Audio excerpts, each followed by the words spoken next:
Dear Minister Kuleba, dear Dmytro, Mr. Chargé d'Affaires, esteemed members of the Ukrainian delegation, dear colleagues and friends, I am deeply honored to introduce His Excellency Mr.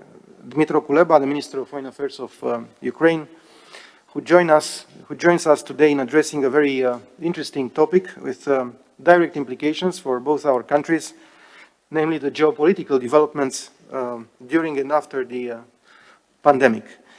Minister Kuleba is today with me in Bucharest, kindly responding to my invitation to pay a visit to Romania. We have discussed over the phone in the last month many times, and we have addressed many important issues.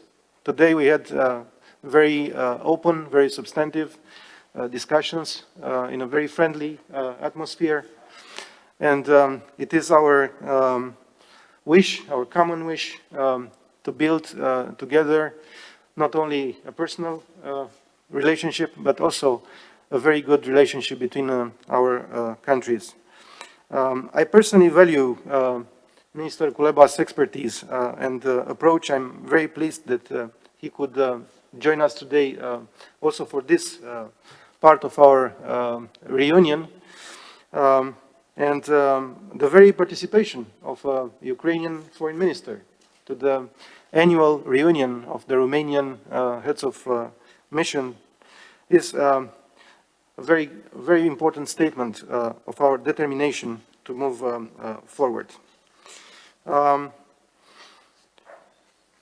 Romania and Ukraine should work harder together. We have a long border between us, which is presenting with challenges and opportunities. During the pandemic, we have assisted some 900 Ukrainian citizens to transit our territory. We have decided to support Ukraine in the fight against COVID-19 with additional support from the Romanian Agency for Development and the Romanian government, which will be soon operational. There are several critical aspects in which our approaches coincide to a very high degree: the stability and security in the Black Sea, in building a strong and prosperous transatlantic link, in our commitment to EU values, to transatlantic, Euro-Atlantic integration. And there are also others. Both of us have participated a couple of days ago in the UN Security Council meeting on Belarus, Romania and Ukraine being co-sponsors of this meeting. Before we start, let me give you some details about our distinguished guest. Minister Kuleba has served as in the Ukrainian permanent mission to the OSCE and has been the permanent representative of Ukraine to the Council of Europe. But more than this, he has an extensive background on issues that are so relevant to the challenges we face today. He introduced the concepts of digital diplomacy and strategic communications in the Ministry of Foreign Affairs of Ukraine when working at the Minister's office. And without further ado, dear Dmytro, I warmly welcome you to our meeting today, and you have the floor. Thank you. Thank you, Bogdan. I immediately accepted your invitation to visit Bucharest, and very much in the spirit of digital diplomacy, I appreciate that the invitation came on my WhatsApp account, and I immediately responded to you in the same manner. So we can already use this example as a pattern for communication between foreign ministers in the digital age. Dear colleagues, ladies and gentlemen, it is a great honor for me to speak in front of you today.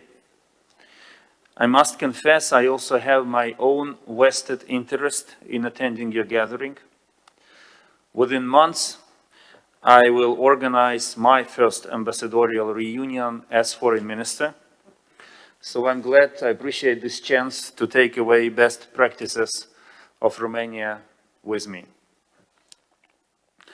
I would like to address two key issues today. The first one is security. When When one looks at the map, it takes only 1 second to realize that security of Ukraine means security of Romania and vice versa. We belong to a very complicated region, and, you cannot escape geography. You have to learn how to live in the landscape. While you probably cannot physically observe heavy militarization of Crimea or fires shot in the east of Ukraine, you can definitely feel the implications of them for your national security. I assume you might be interested to know how to handle an aggressive neighbor. I have only one single advice to you: prevent. The sooner you take decisions and actions which strategically demotivate your adversary, the better your chances to prevail are. If 2014 can teach us a lesson, it would be that everything is possible. I am regularly asked now, these days, whether I imagine Russian army entering Belarus. And I respond, guys, recall 2014. Everything is possible, even the most unimaginable. What may seem unimaginable today may unfold in front of your eyes at the expense of your national security and interests tomorrow. Hence, my advice is prevent. However high the price of prevention may seem, trust me, the price of failure to prevent will be much higher. At the end of July, a ceasefire in the east of Ukraine was hard to imagine. I was my first month in the office as foreign minister, deeply engaged in very active and dynamic contacts at all levels to make sure that ceasefire comes into force, that we make a deal. It was extremely difficult. I was rather skeptical. And yet we achieved it. Ceasefire in the east lasted for 41 days. Efforts were taken on both sides on the front line to ensure that it holds. However, the ceasefire was unraveled by deliberate targeting of Ukrainian forces in several locations this weekend. One serviceman was killed in action and another one wounded in actions. We also heard threats, accusations, and ultimatums by Russia-led illegal armed formations in Donetsk. Anything can happen at any given moment. And any country in this part of the world should be ready for any twist in the political foreign policy scenario. I would like to assure you, to take this opportunity and assure you that Ukraine will continue to show its will for a peaceful settlement of the conflict and constructive dialogue, be it Normandy, Minsk, or any other format. However, we know who we're dealing with, and I would like to emphasize that unwavering continuity of the political pressure on Russia from the European Union and bilaterally really matters. Any speculations about the new EU-Russia dialogue or another reset in relations with Russia could only weaken the fragile construction of peace-aimed process. Pressure is something far broader than just sanctions. But allow me to be clear while speaking about them. Sanctions are not a vaccine. One shot is never enough. It's rather a therapy that has to last as long as necessary to see the illness gone. Be it the military attack on my country, cyber or disinformation attacks elsewhere, or the recent poisoning of Alexei Navalny, it remains clear Russia is still sick with aggression. and therefore the treatment should continue and be further tightened up. One can hardly feel secure with an illegally occupied and heavily militarized territory within reach. Crimea must be deoccupied in the interests of all. Even in the interests of Russia, since failure in Crimea will free it from imperial sentiments and prove it should take an alternative peaceful path to security and prosperity. In order to boost the processes related to the deoccupation of Crimea, Ukraine will shortly share with partners, including Bucharest among the first ones, its vision for Crimean platform, new special format of our international coordination, aimed at the deoccupation of Crimea and ensuring protection of human rights while the peninsula is occupied. We will be happy if Romania joins us in these efforts and becomes one of the leading forces of the Crimean platform. One last word will be on NATO. Romania's political leadership became one of the key factors that made NATO recognize Ukraine as enhanced opportunities partner. And I would like to say two simple words here.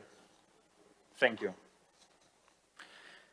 Excellencies, the second issue I would like to touch upon is trade. We continue to build bridges to develop our economic ties.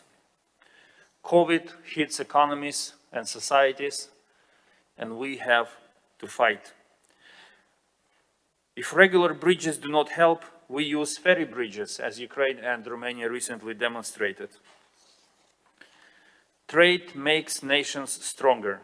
Ukraine's and Romania's potential in trade is important not only for bilateral relations, but also for security and prosperity of the region as a whole.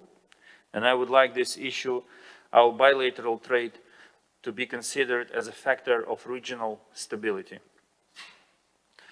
I would like to particularly mention three elements. It's energy, infrastructure, and European Green Deal. When it comes to energy, we cannot do a lot on electricity, gas, hydrogen as energy of the future. And I'm happy that today we, together with Bogdan, announced that two our countries will establish a working group on energy issues, and our experts will sit down to unlock huge potential of our bilateral cooperation.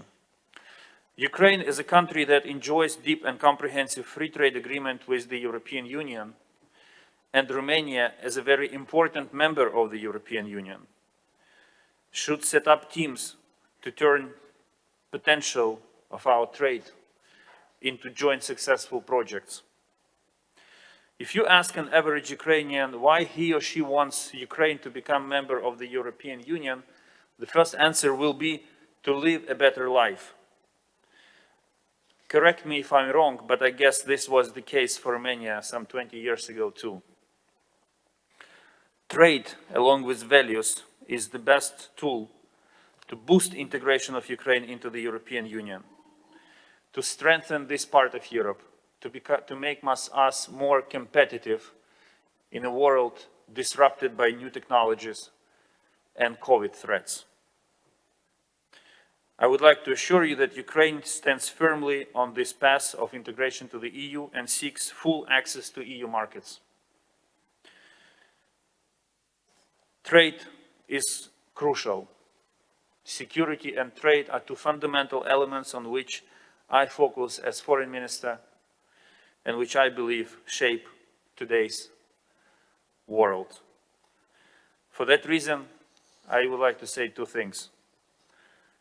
Ensure security and trade. And thank you. Thank you for your attention. I wish you a very successful ambassadorial reunion, good health, and success in your endeavors. Well, thank you so much, Minister, for your insightful contribution to the works of our reunion. Aici se încheie sesiunea publică. This ends the public session of our reunion.